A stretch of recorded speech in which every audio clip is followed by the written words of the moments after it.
اور ہم نے انسان کو مٹی کے خلاصے سے پیدا کیا ہے، پھر اس کو ایک مضبوط اور محفوظ جگہ میں نطفہ بنا کر رکھا، پھر ہم نے نطفے کا لوتھڑا بنایا، پھر لوتھڑے کی بوٹی بنائی، پھر بوٹی کی ہڈیاں بنائی، پھر ہڈیوں پر گوشت پوست چڑھایا، پھر اس کو نئی صورت میں بنا دیا۔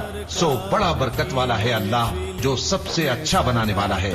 پھر اس کے بعد تم مر جاتے ہو، پھر قیامت کے روز اٹھا کھڑے کیے جاؤ گے، اور ہم نے تمہارے اوپر کی جانب 7 آسمان پیدا کیے، اور ہم خلقت سے غافل نہیں ہیں۔ اور ہم ہی نے آسمان سے ایک اندازے کے ساتھ پانی برسایا، پھر اس کو زمین میں ٹھہرا دیا، اور ہم اس کے نابود کر دینے پر بھی قادر ہیں۔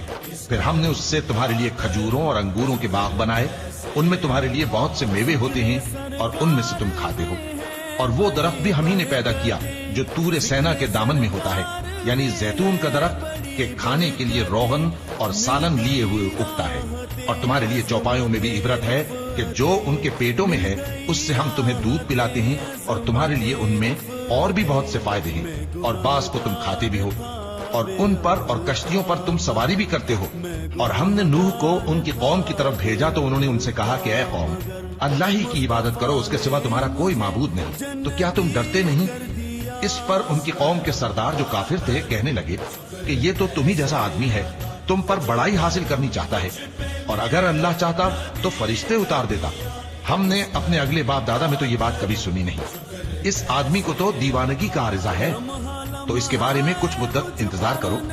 نوح نے کہا کہ پروردگار، انہوں نے مجھے جھٹلایا ہے، تو میری مدد کر۔